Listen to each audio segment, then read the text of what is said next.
ইরানের সাথে পরমাণু বিষয়ক চুক্তি করা কঠিন হবে বলে মন্তব্য করেছেন আমেরিকার secretary of state Marco Rubio. সোমবার হাঙ্গেরি সফরকালে দেশটির প্রধানমন্ত্রী ভিক্টর ওরবানের সাথে এক যৌথ সংবাদ সম্মেলনে তিনি এমন মন্তব্য করেন। বলেন, ধর্মীয় নেতাদের দ্বারা পরিচালিত হওয়ায় ইরানের নীতি নির্ধারণের ক্ষেত্রে ধর্মকে সর্বোচ্চ গুরুত্ব দেওয়ার কারণেই এই জটিল পরিস্থিতি সৃষ্টি হয়েছে। তবে তিনি স্পষ্ট করে বলেন, যত কঠিনই হোক না কেন প্রেসিডেন্ট ডোনাল্ড ট্রাম্প চুক্তির ক্ষেত্রে সর্বোচ্চ চেষ্টা করবেন।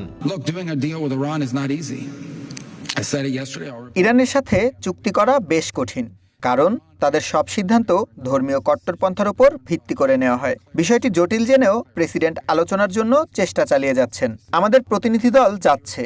আগেভাগে কিছু না বলে আমরা এখন ফলাফলের অপেক্ষায় আছি।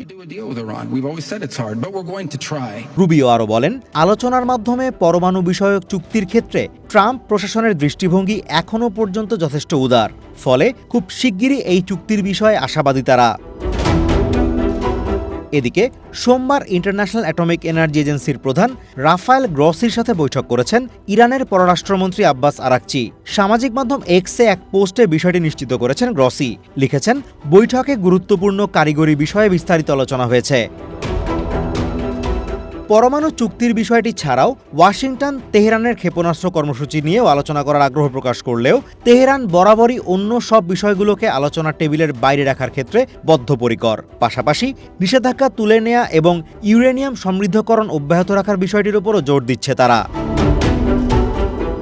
এদিকে 440 কেজি উচ্চ মাত্রায় সমৃদ্ধ ইউরেনিয়ামের কি হয়েছে ইসরায়েল আমেরিকার যৌথ হামলার পর থেকেই তা জানতে তেহরানের পেছনে লেগে আছে IAEA। তবে এই বিষয়ে মুখে কুলুপ এঁটে আছে Tehran.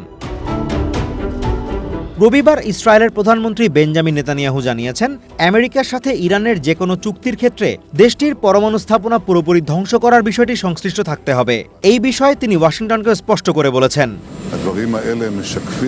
Azimur Rashid Kanak, one international desk.